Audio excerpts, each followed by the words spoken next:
Welcome to the Leadership Conversations podcast. I'm your host, Jono White. I'm the founder and principal consultant of Clarity. We are an Australian-based consultancy that works with leaders around the world, and our passion is to invest in people to become everything they're meant to be in order to fill the world with healthy organizations that people love to work for and customers line up to buy from. The goal of this podcast is to invest in you and your leadership.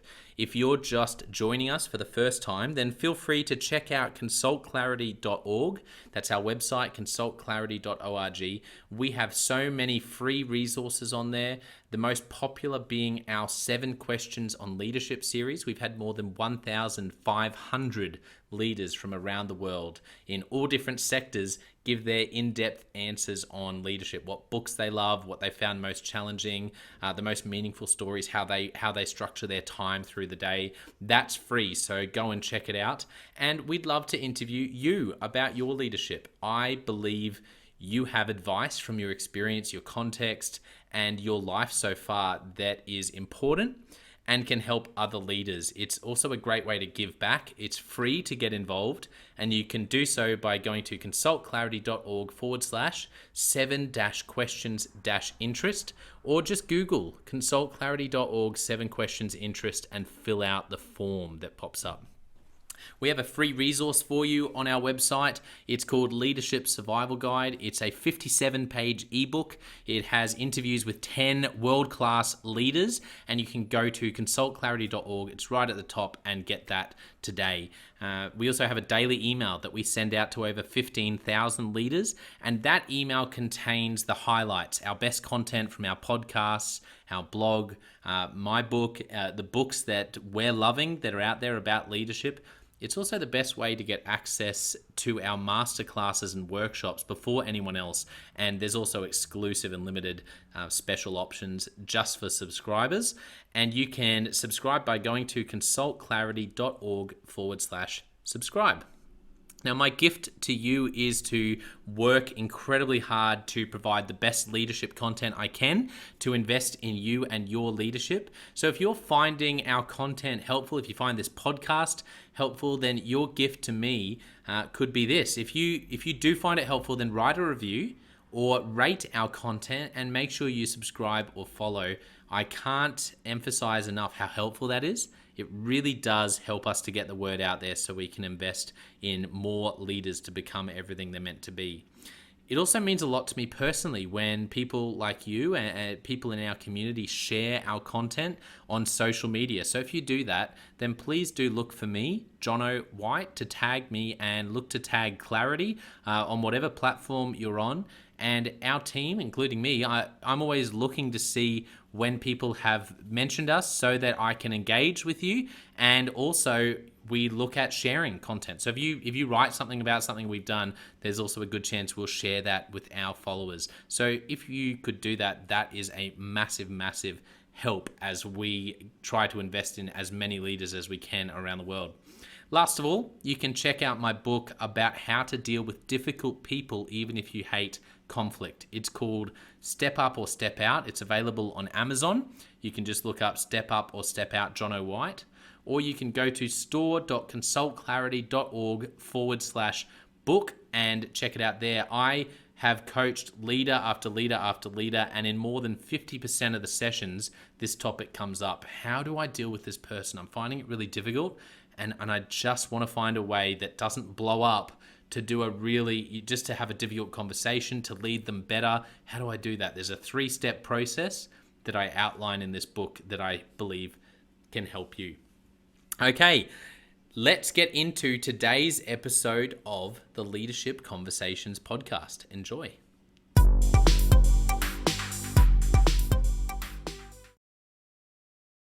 Welcome to another episode of the Leadership Conversations podcast. Today's guest is Steve Faktor. Steve is the CEO of IdeaFaktory Innovation Incubator.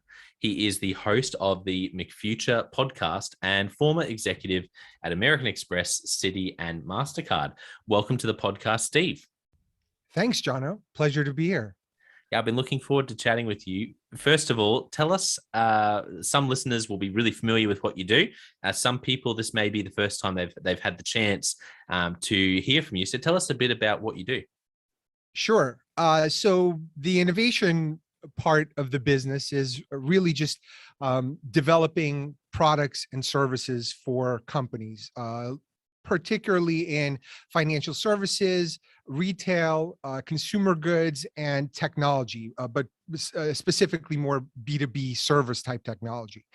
And the process that we use is something I developed over the years working in corporate, called the 4 C's of innovation, which is context, creativity, capabilities, and culture.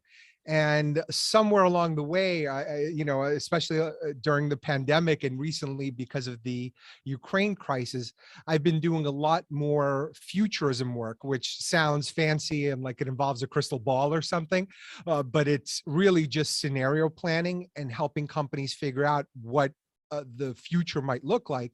And that way it allows them to invest. Because otherwise, if you have no clue and plant no stake in the ground of what that looks like, then how do you make an investment decision that's anywhere beyond a year into the future? And that's a lot of what I used to do, or at least a big part of what we used to do in that first C, which is context.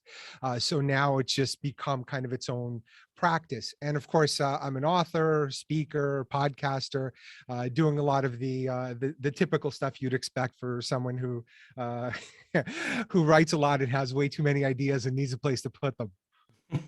Yeah, I resonate with that as well. That's why, people will know it.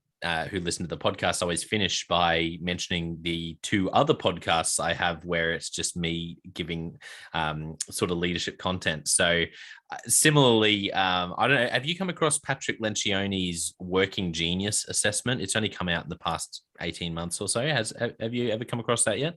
I'm not sure. It sounds like something I may have seen scrolling through tweets, but not Yes. necessarily focused in on. So what is it? Yeah, so it's a new assessment. It's about how we get work done, and it was really interesting for me because I love using assessments working with teams, but often they're a bit too deep to really feel like people can grab a handle quickly. Whereas this one is really accessible, and it breaks down basically the idea is we all have a genius, or we all have two geniuses in how we work, and there's six of them, two that are our geniuses, two that are our I can't remember the exact terminology, but we're okay, and two that are frustrations, like imagine a coffee cup with a hole in it and trying to fill it up with coffee. That level of frustration, like that's what it's like Mm.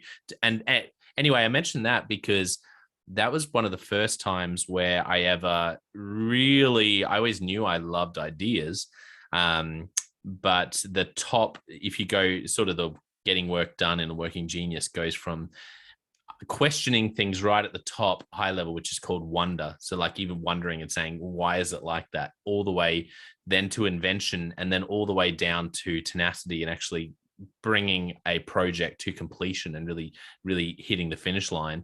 And for me, I did this assessment, and my number one and number two is wonder and invention. And so I just resonate with what you expressed there, because I was like, okay, maybe not everyone is constantly questioning everything and having 50 ideas a day. Maybe that's kind of like unique to how I'm wired.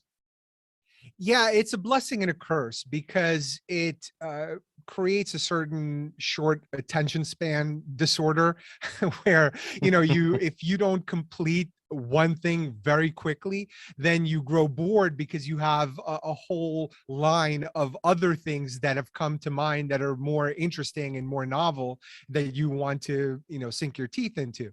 And so I think it's a blessing and a curse, and it's something that oftentimes needs to be paired with other people who are more execution oriented, Yes. because it's like it though because it's very rare that both the execution and the idea generation reside comfortably in the same person. 100%. I love that. It's so true. That's definitely my experience. I struggle with execution. And I always thought there was something wrong with me because you work with people who are fantastic at execution. And you just watch them just pump out, just the same sort of thing, and not, and just really like wonderfully skilled at just smashing things and getting them all the way to the finish line. And I would be, oh man, what's wrong with me? And then you go to have a brainstorming session where it's like, let's come up with something new. And they're sitting there going, man, I have nothing. And I'm like, in my element. And, so I kind of knew that years ago, but yeah, the Working Genius is the first time I've ever done an assessment that really sort of just highlighted to me this like the word invention is literally there as one of my top two geniuses. And I went, okay, maybe I need to take this part of how I'm wired more seriously.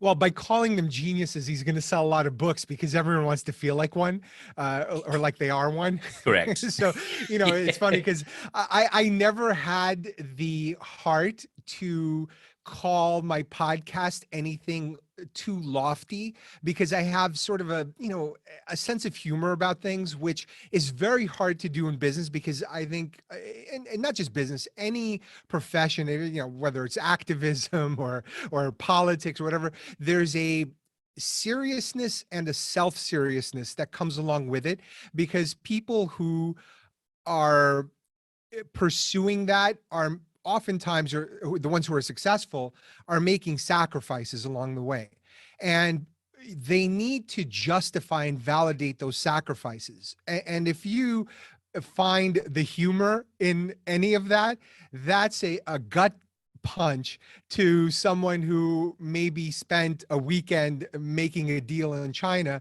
instead of with their family or watching their kids by the pool. Mm. Yeah. Yeah, absolutely. No, I agree. Well, I took us down a little tangent there, and That's all right. which is kind of an example of what we're talking about, because Working Genius That's all right. popped into my mind. Now let's turn to you, Steve. I'd love to hear um, some of your story. Let's start with your childhood. Looking back, what were some of the moments from that season of your life that really shaped you into the person, the leader, the thought leader, the entrepreneur, that you are today? Well, I think the thing, ironically, that most defines me has actually started to matter somewhat on a global scale. So I grew up in Ukraine, and we immigrated to the US when I was a little kid. So to me, this is the first time ever that I could imagine Ukraine ever mattering to anybody. And I've never really felt like I was from there, because all the Soviet immigrants I knew kind of lumped themselves into a singular category, and culturally were very similar because they were forced to conform in the Soviet Union. And so, being an immigrant and having to learn the language and always feeling like an outcast, where you didn't fit in, you couldn't speak the same way that others did, you didn't have the money for nice clothes. So I think that shaped me in a lot of ways. I think probably the biggest, if I had to pinpoint one or two, the biggest that comes to mind was probably empathy. So you kind of begin to empathize with others, and see kind of where they're coming from, especially people who might be outcasts or might be a little bit different, or peculiar. So I think part of that experience shaped my sense of humor. It shaped my tenacity, because I had to work harder than a lot of other kids to catch up, and to do things that maybe they had money to do and I didn't. But I never see it as an excuse. In fact, I think it's something that built character in a way that they didn't have access to. So I think that's probably the most defining thing. And and there's a level of sacrifice and appreciation for what you got, rather than all the laundry list of things that you wanted, which Mm. were out of reach. Like, instead of Transformers, I would get some crappy GoBot from the discount store, Yeah. and the thing wouldn't even stand up properly. So it is what it is. But you learn, you make the best of it. Yeah. And you know what? It's I mean, I've always known anecdotally, chatting with people who have, um, you know, who can say sort of growing up there was any of that. Like I can't even imagine moving countries and like you said, needing to catch up in school. But I've been shocked in the podcast. This comes up again and again and again. Anyone who had that like any of the elements you mentioned about your childhood, Steve, anyone who had that, they always point back to those experiences and connect them to the way they think and how they lead. And it prompts a question. I guess I'm interested to know, like you said, you don't see them as an excuse. You actually go, well, actually, that taught me something. I learned something from those experiences that shaped me to think the way I do, and to have work ethic, that you have, etc. How do you like? And you may not have the answer for this, but what are your thoughts on how to create that, some of those experiences and some of that resilience in young people when they're say then you're able to bring up say you're bringing up kids in a neighborhood and in the one house and the one school. Do you have any thoughts on how to actually create resilience in young people?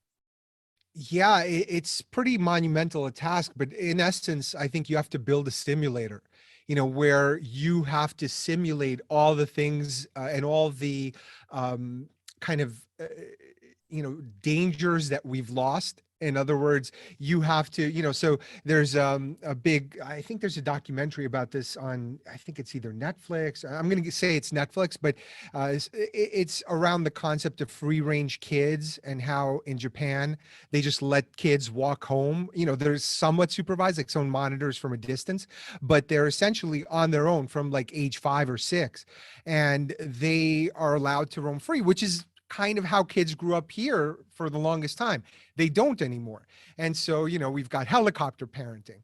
And I think that everything from that to teaching them how to fix things, teaching them how to defend themselves, teaching them how to have a job and discipline, answer to somebody else. Like those are all things you have to create artificially, because it's very easy to give them a Venmo account, and whenever they need to buy something, you send it to them and money becomes invisible.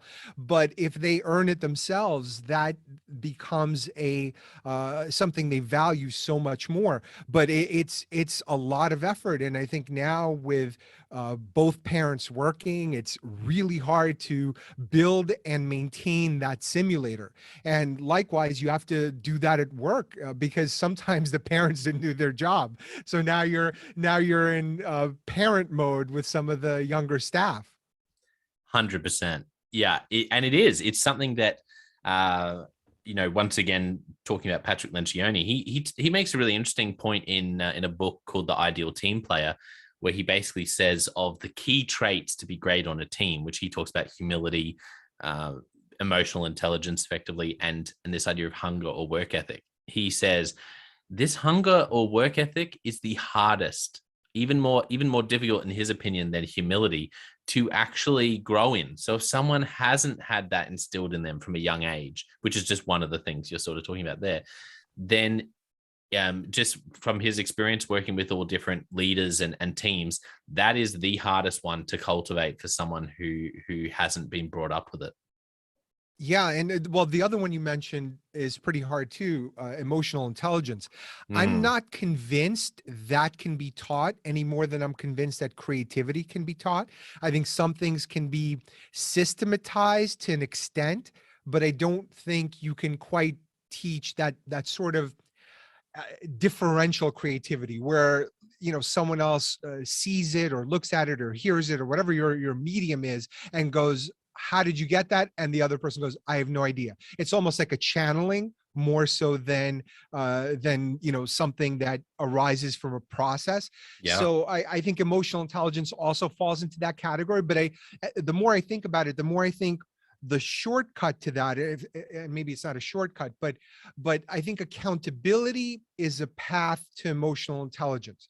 So Mm, when you can get someone to feel accountable for their mistakes and their actions and truly understand why they were wrong doing whatever they did, and truly take accountability for it, I think that inward look and that muscle memory will eventually translate and transfer externally to become something like emotional intelligence, maybe not of the sort that comes naturally to some people, but approximated in some ways. Yeah, I agree. I really like what you said there, that there's a natural element to it where if you are brought up around people who think that certain way, then there's this wonderful natural emotional intelligence. And but definitely, I'd say when I first read that book, as an example, I thought, you know what? I think for me, emotional intelligence is probably of those three: humility, hunger, and this idea of emotional intelligence. I thought, I reckon that might be the one that I struggle with the most. And it's really hard to grow in, and it definitely is something that, rather than just being able to pick it up naturally at some point, I've certainly found for myself, I have to be very intentional to find tools that are that give me sort of learning about mirroring, learning about listening. And I think it's one of the reasons I love coaching, because for me, some people coach and it's very natural. They just sit there and they help someone coach them, and maybe they have a process, but a lot of it comes very naturally. Whereas for me, I've found just because I identified this and went, I don't know how good of, say, a listener I naturally am, I had to learn tools, which now in some ways I feel like, once again, like what you talked about, there is an advantage to that, which is I have had to systematize and really come up with a process. So now I can teach it to other people, and which I love to do, rather than going, well, I don't really know how I get that result, because it just comes naturally. Yeah, I admire the process and people who have it. And in many ways, they can be more productive than a lot of people who lean heavily on their natural gifts. And so for me, I've always been a person who gravitates towards the what and the why and less to the how, because the how feels very boring unless it's very targeted, like unless there's a specific thing I need to learn. And then I kind of, go really deep into the how. But just generally speaking, it's not the first thing I'd go for. First, I need to know why I'm doing it. And if I can't have a strong why, I'm not even really going to delve any deeper than that. Yeah, that's so true. Uh, well, let's jump back into your story. This is so much fun. I just love bouncing back and forward on all these ideas. I want to ask you, Steve. So for you, when were, there might be multiple, some of the first leadership opportunities you had? Do you remember the first time? You might have been really little, you might have been a teenager, it might have been older than that, where you had a project that you were responsible for, where you had a group of people you were leading in some way, or casting vision, or talking of ideas, really like championing an idea? What comes to mind? Yeah, I don't know if it was idea based. The first thing that came to mind, and maybe there were others before that I just don't remember. But obviously in school there are a bunch of things, but I don't know if those stuck with me. I think it's only once people started paying me that I, kind of had a very sort of pragmatic measure of doing something for others or with others that they're counting on me for. So I guess I kind of break it down into stages. And I think the first thing that came to mind is when I guess it was from my senior year in high school through college, I was a salesperson at Radio Shack and Tandy Computer Center. So I kept working my way up from some of the smaller stores all the way up to the big one at the shopping mall in Brooklyn. And I think, in terms of dollar per hour, I was the top salesman or among the top two or three. And so to me, that is a form of leadership where you're displaying personal excellence. I didn't really manage the store, and I guess maybe I was given certain other responsibilities, but for the most part, a cash register or something. But for the most part, it was sales, and so that I was. It was the first time I felt like really proud because I'm like, hey, I'm good at this. I'm good at listening to people tell me what it is that they need, diagnosing whatever that problem is, and solving it with whatever, hopefully we had in stock. And then that kind of evolved to more of a team type of leadership, where I was at Anderson doing consulting. And there you kind of learn to work as part of a team, and there's that team dynamic and working with clients. So I think that in terms of presenting yourself to others and representing the company and putting a work product together from a bunch of other people that a lot of senior people would be looking at. So I think that was formative in that way. And then when I moved to MasterCard, I started managing people, and then certainly Citi and American Express. That's a different leap, where you're managing up, where you're managing senior executives, and their expectations, and kind of learning how to navigate what they want, and also in some ways creating your own path and your own doing what you want to do, obviously within the context of the organization. But if you're good at managing their expectations and demonstrating what you're good at, then you can carve more of your own path, and people start creating jobs for you, which is what happened at Amex for me at some point. So I went from managing the chairman's innovation fund to working for the vice chairman of the company, who essentially created a role for me because he saw that I was good at doing that other thing. So it's so I think there are different aspects to it. And now, certainly as an entrepreneur, it's self-management and managing others, and managing them in a way that it's your organization. So I think it's different phases. And each one added something to my repertoire, and kind of, I don't know if it's a complete puzzle. Maybe there's a level that's missing here, but certainly I see them as incremental. Yeah, I love how you unpacked the different stages and the incremental differences. One thing that I've been chatting a lot with leaders about, and once again, it surprised me, because sometimes running my own business, and I've mentioned this on the podcast before, it's funny being a consultant, because I'm working with leaders who have large organizations and executive teams all the time, and yet my day-to-day leadership is now, like you said, it's actually entrepreneurial, because at the moment, even though I have a vision to really have a much larger team down the track, a lot of it is actually like it's a small business and being an entrepreneur. And so as I chat with leaders who are on the ground right now leading large teams, this idea of individual contributors transitioning to managing people, managing teams, there's this gap that keeps coming up again and again and again. They're saying, look, my executive team, they're doing well. The challenge we have is those individual contributors in our organization who are like amazing shining stars, and then someone sees the potential in them, like you said, and goes, okay, come over here, and now I want you to manage this group of people. And there's this massive gap between being an individual contributor and leading people, managing direct reports. What was your experience making that transition? What did you find most challenging about that? What was different between really just being Steve smashing out KPIs in what you were doing versus having people who were reporting to you? I'll be honest with you, that I hated that process and that transition, because, and I think most people do, and that's why the cookie cutter path in corporations is a failing one. Corporations are built for, how would I put this?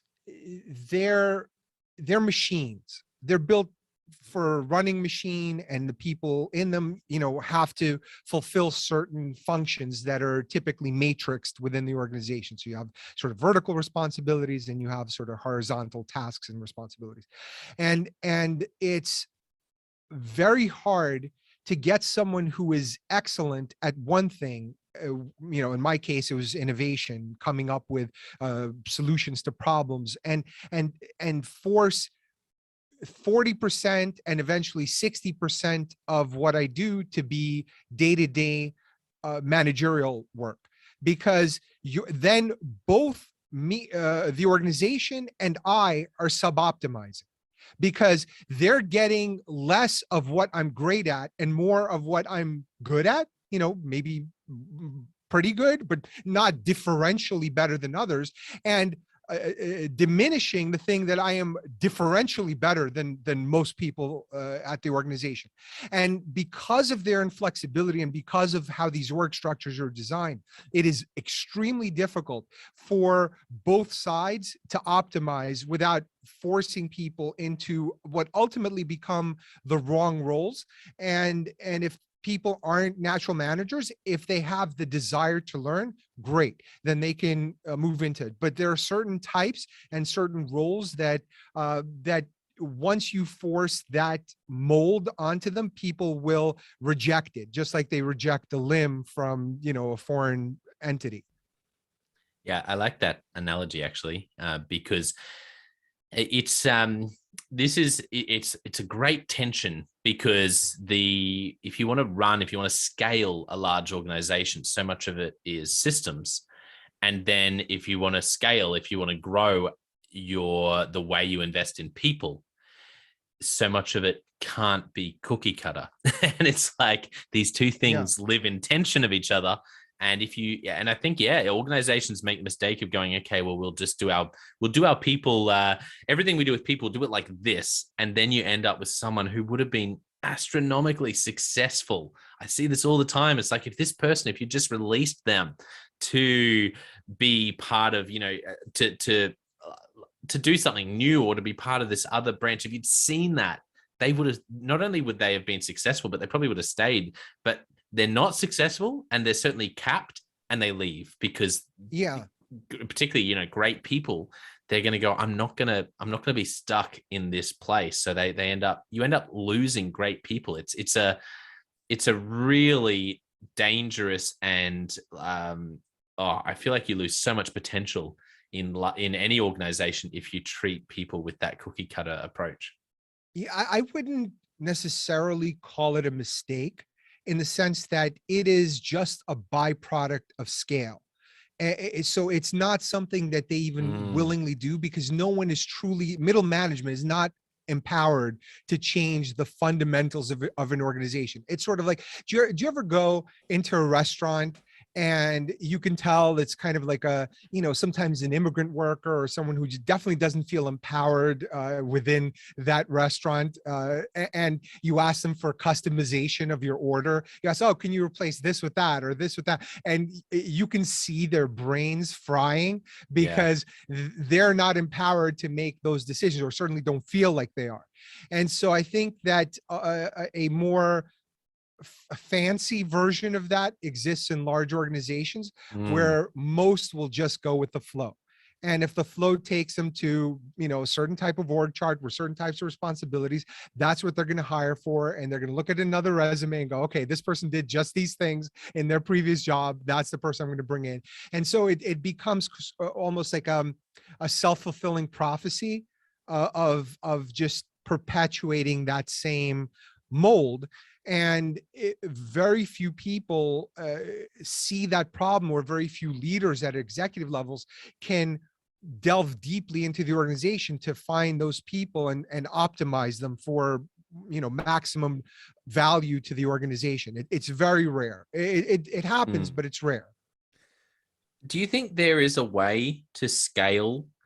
And like you said, it's not necessarily a mistake, it's just a byproduct. But is there a way, or do you think there is potential for an organization to scale even sort of hyper growth, and to still manage to do this, where they really are able to find the sort of freedom to get people to do what they're best at, that you find in a small business or in an entrepreneurial setting?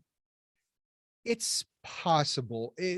I think the way I've seen it happen is people, while doing the cookie cutter job, find ways, either they either make time or somehow turn their projects into something that is a valuable demonstration of their differential capability.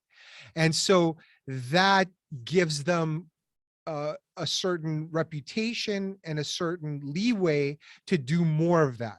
And so I think that you have to almost on your own, and it's a Herculean effort. I don't want to belittle how difficult this truly is, but I've seen people do it, but they've done it by almost wedging in their capability into, or their differential capability into whatever existing role they had. And that buys them a license to do more of that. And hopefully management is smart enough to recognize that and put them into a role or create a role where they can do more of that and do less of the things that they're just fine at. And there are plenty of other people who can do it. Yeah, well said. I like that. I can see where you're coming from there. So in terms of your career so far, Steve, interested to know what have been some of the big aha moments? Are there any that come to mind where I love what Tim Ferriss talks about, favorite failures, like where you really made a mistake, but you learned something that's really stuck with you, or where someone gave you great advice, or there was something that you had a big win as part of a team and it's really stuck with you in your mind? Yeah, I think the thing that it's almost ironic in corporations, and it's a bit related to what we've just been talking about, is the most meaningful and impactful things start really small. And so you start with really small problems because those can be solved within a confined period of time, and they win you a license to handle bigger and bigger problems. And sometimes that small problem is actually a much bigger one. But that's the other thing where I think people make a mistake, of oftentimes going to places, especially if your job is to solve, or you're wired to solve problems, which I am, going somewhere where things are doing great, then there's no incentive for anyone to listen to you. There's no incentive for, you need a certain amount of desperation for something new and novel and different to be adopted, or for people to be listening. Otherwise, they have no incentive to. It's like, hey, we're doing fine without you. So, so I think that finding those small small problems that can be solved within a defined period of time do a surprising amount. And I do this with companies I work with, and I just call them small victories, where you kind of prioritize all the things that they have that are big opportunities but very long term, and then other things that are maybe smaller and more defined, and can be solved with more reasonable resourcing. That's the other thing, where in a large organization you're always fighting for resources, whether it's development time in the tech department, or people and staffing, or dollars, whatever it may be. You're going to be constrained. So the more you understand those constraints, and the quicker you can solve something, the more you can get to that next thing that is more potentially more impactful. Yeah, and I guess part of that, I would say, is there's a lot of wasting time on process. I know we've talked about process and the importance of it, but process in and of itself as a discussion could be a huge time suck, especially if you're trying to put something into market. And in that case, my suggestion, and this has been earned from a lot of hard fought lessons and mistakes, is that you really need to build the process in parallel to doing the thing, whatever that thing is. So because otherwise you can get mired in like, oh, this person should do that, or no, that person should do the other thing, and then you're in hell. You're in PowerPoint hell. So to avoid that, I would say build it and do the process as almost in parallel and as a lesson learned. Even if it's imperfect, you'll figure out ways to perfect it after the fact. Yeah, I love that. Do it in parallel. It's such great advice.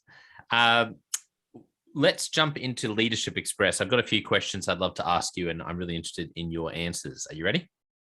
Yeah, let's do it. Okay, the first one is, what's a book that you've gifted to other people or you've recommended it a lot to other people? Besides mine, Yeah. I would say that the cult of we.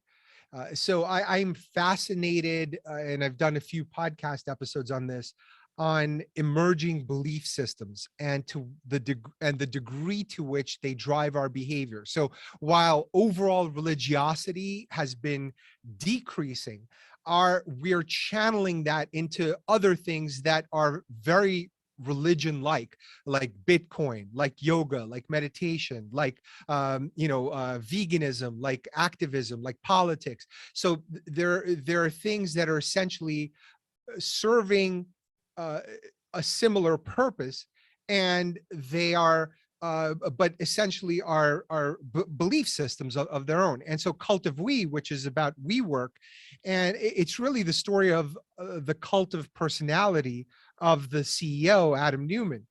And I am fascinated by it because I think that cult of personality aspect is really not only powerful, but it exists in so many manifestations. And by the time I was done with the book, I was like, you know what?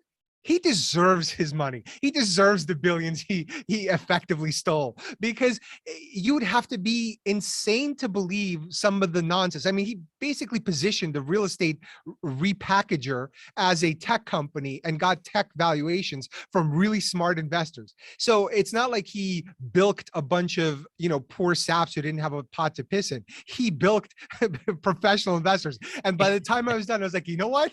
Take your money. You did it. You deserved it. Go run and be free. Enjoy and build your island mansions. Yeah, it's hilarious. I only recently watched the documentary on WeWork, and I similarly found it, yeah, just fascinating to see the journey, and yeah, particularly the ability to communicate some of the things that he did. So I agree with where you're coming from. So next question. I love that. Well, actually, sorry, just tell us about your book, because I do want people to know. I always think it's a valid answer to include your own book, because anyone who's written a book, it's usually because you're incredibly passionate about something. It's a big process to go through. So of course that's going to be the main book you're going to be giving away. So tell us about your book. I'll be honest. I don't make much money from it anymore, because it's now how many years old? It's like 10 years old. So I'm okay if people download it for free off my website. But it's called Econovation. But what's funny is a lot of the stuff that's in there. It was really prescient in a lot of ways. And on my website, I think it's on IdeaFaktory, I've been tracking my predictions from that book and how they're performing, and I've been grading them. So I probably have about, I don't know, they're not all from the book. Some of them are from Forbes articles I've written or other things I've written. And I think I have like 54, 55 predictions in there, and I track progress. Some are doing, some came true, others are, progressing, others are dead. So I've been as honest as I can be in tracking them, but I think I'm a little bit behind in updating it. But generally speaking, it's really interesting to look back. I think there's a lot of really valuable stuff in there, and it's really about the marriage of macroeconomics and innovation, and where our macroeconomic path is leading us and where the innovation opportunities will be.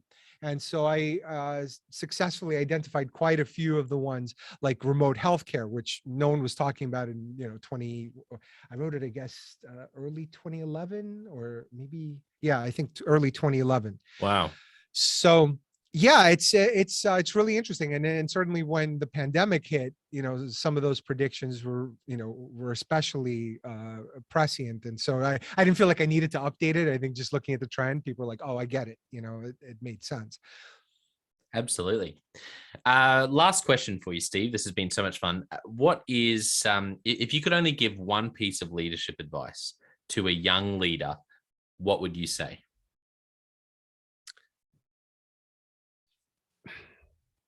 Out of all the wisdom that I've accumulated over the years, I would say the thing that is uh, that sticks out most is taking a hard look at the people at the top of your company, of your profession, and asking yourself, do they look like the future that you envision for yourself? And if they don't, run, because you need to find people who do. And even if that means coming in at a lower level or even interning somewhere else, that does represent whatever that vision is, even if it's not precisely what you think, but it's something maybe you can envision for yourself, then know thyself. And I've had that moment a couple of times in corporate where I was sitting in a meeting with the CEO and CFO, and they were both falling asleep, and it was 7 a.m. and I'm like, these guys couldn't get out of this meeting. What the hell does that spell for me? I'm already in this meeting, several levels down, and I don't want to be here. But if they don't have the power to get out of this, then what hope is there for me? So I've had a few of those sort of eye-opening moments, and I think sort of like a sour milk, you can't put it back in the fridge and go, maybe this will be better tomorrow. Yeah, that's so good. And I just think that is such great advice for young leaders. Look at the top of the tree and see what they're like. And if that's not who you want to be or where you see yourself going, then run. Such great advice. So for people who have just loved your advice and hearing some of your story today, Steve, where can people find you online? Well, for business inquiries, they could go to ideafactory.com, and factory is with a K instead of a C. And for my personal writing and podcast, they could go to stevefaktor.com, and factors with a K. So yeah, and the McFuture podcast is on there, and you can find it on iTunes and all the wonderful places. So if you want to hear more of this wonderment, there's more to be had. Awesome. Love it. Well, thanks to our listeners for tuning in. Such a great episode where we just bounce back and forth on a whole bunch of different ideas. And there's some really thought-provoking sort of things that came out today. I can see why Steve does what he does. But for our listeners, don't forget, I also have the John O. White Leadership Podcast and the Leadership Question of the Day podcast, as I referenced earlier in the episode. So feel free to check those out as well to invest in your leadership. But I want to finish today by saying a massive thank you to you, Steve, for being so generous with your time and for sharing some great stories and wisdom. But more than anything else, just for being so much fun to spend time with and chat about all things leadership and ideas. It's been a real joy. Likewise, my pleasure. Enjoyed it.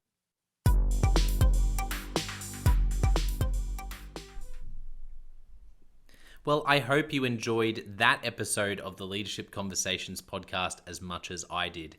If you're joining us for the first time, don't forget to check out consultclarity.org. That's our website, consultclarity.org. We have so many free resources on there, including our 7 Questions on Leadership series. We've had more than 1,500 leaders from all over the world in all different roles, in different industries, answer these 7 questions on leadership, and leaders give these in-depth answers around how they spend their time, a book that's been significant for them. It's just a gold mine. It's completely free to access, so go to consultclarity.org and look for that. We'd also love to interview you about your leadership. I believe your experience, your life, your context means that you have advice on leadership that other leaders can learn from. Yes, you, if you're going, not me, well, no, I really believe you would have something to add. So if you're looking for a way to give back, it's completely free to get involved. And we would love to interview you through the 7 Questions on Leadership. You just go to consultclarity.org/7-questions-interest, or Google consultclarity.org 7 questions interest and fill out the form and get involved. We have a free resource on our website called the Leadership Survival Guide. It's a 57-page ebook, 10 world-class leaders giving their thoughts on leadership, and that's completely free. It's available on our homepage, consultclarity.org, right at the top, so make sure you go and get that and download it today. And we have a free daily email that you can subscribe to. We send this out to over 15,000 leaders from around the world. And it contains the highlights of content from our podcasts, our blogs, our books we're reading. It's got the best content, and it gives you exclusive, limited, early access to our masterclasses, workshops, new products, special offers. It's all for our subscribers. You can go to consultclarity.org/subscribe and join 15,000 other leaders. And my gift to you is to work really hard, particularly through the Leadership Conversations podcast. I have been blown away by the quality of the leaders, and I'm learning as much as anyone in doing these interviews. So I'm having a great time. And my gift to you is to keep lining up the best leaders I can to invest in your leadership. Your gift to me, if you're finding this helpful, there is something that you could do that would help us out massively. And that is to write a review and to leave a rating for our podcast or wherever you're watching or listening to this. I can't tell you how much that helps us out. Also, subscribe or follow. It really does make a difference in helping us to help more leaders become everything they're meant to be. Another thing that means a lot to me personally is when I see our community share our content. So if you do share this or any other piece of content on social media, then thank you, and please do that. And look for me, Jono White, or Clarity, and tag us in your post. Our team is always looking for posts to engage with from our community, and there's also a chance that we'll share your content to go beyond and share it with our followers. Last of all, you can check out my book. It's called Step Up or Step Out: How to Deal with Difficult People Even If You Hate Conflict. I wrote this book because 50% of the coaching sessions I have with leaders, this topic comes up again and again and again. And it's this idea of, how do I have this difficult conversation? How do I lead this person better when I'm finding them difficult? Or in some cases, you look and you say, I think I might be leading a difficult person. They're just quite difficult to lead, or I'm finding them quite difficult to lead. So there's a 3-step process that I unpack in Step Up or Step Out. And the amazing thing, and I've literally done this myself, and I've heard it anecdotally from other leaders as I've coached them, is that if you follow this process, you will see that person step up and change their behavior or make a decision, which is to step out some of the time. 95% of the time, people will step up or step out in just 4 weeks. And I stand by that. It's you have to read the book to understand, but I really do believe in it, and I've experienced it firsthand. It works. So you can go to Amazon, look up Step Up or Step Out Jono White, or store.consultclarity.org/book. Well, thank you so much for listening. We're going to be back with a new episode next time of the Leadership Conversations podcast. And I hope today has helped you to take another step towards becoming the leader you're meant to be. See you next time.